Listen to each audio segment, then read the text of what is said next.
అయితే ఇంగ్లీష్ అంటున్నారు మీరు. ఇప్పుడు ఇంతకుముందు మీరు చెప్పినట్టుగానే ఇప్పుడు హిందీ అనేది కూడా బాగా ఎక్కువగా ఉంటుంది. అవును. హిందీ ఖచ్చితంగా నేర్పాలి అని హ్మ్. చెప్పేసి ఒక హ్మ్. ఇదొస్తుంది హ్మ్. కదా! సో, హ్మ్. దాని గురించి ఏమంటారు? ఇప్పుడు యాంటీ హిందీ మూవ్‌మెంట్స్ ఇండియాలో బీభత్సంగా పుట్టాయండి. కరుణానిధి గారు అప్పుడు ఆ రోజుల్లో 72 ఆ ప్రాంతంలో మామూలు ఉద్యమం చేయాలి హ్మ్. తమిళనాడులో. హ్మ్. తమిళనాడు స్టేటే కాదు చాలా కర్ణాటక స్టేట్ కాదు చాలా స్టేట్‌లో హిందీని మా పైన రుద్దొద్దని యాజిటేషన్ కూడా జరుగుతున్నాయండి. హ్మ్. పూర్వం రోజుల్లో మన పాలమూరు లేబర్ అని, మన శ్రీకాకుళం లేబర్ అని, మన వరంగల్, కరీంనగర్ లేబర్ అని, మన రాయలసీమ నుంచి మన లేబర్ అని ఇలా మనం వినేవాళ్ళం. హ్మ్. ఇతర రాష్ట్రాలకు వెళ్ళడం, లైక్ దిస్ చేయడం, పనిపాట్ల కోసం మొత్తం. యెస్. పొట్టచేత పట్టుకొని వెళ్ళడం కదా! హ్మ్. హ్మ్. పని చేసుకోవడం కదా! హ్మ్. అక్కడ వచ్చిరాని భాషతో మనుగడ సాగించడం. హ్మ్. ఈవేళ మీరు చూడండి ఎక్కడికెళ్ళినా మీకు మనకెవరు కనపడుతున్నారు? బీహారీస్, యూపీస్, హ్మ్. జార్ఖండ్, ఛత్తీస్‌గఢ్ అక్కడి నుంచి మాక్సిమం కనపడుతున్నారు హ్మ్. మీరిక్కడ. హ్మ్.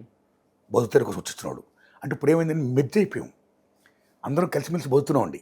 ఈ కలిసిమెలిసి బతుకుతున్న దశలో చాలామంది మాక్సిమం నార్త్ ఇండియాలో మీకు 9 రాష్ట్రాలు హిందీ భాష. అవునవును.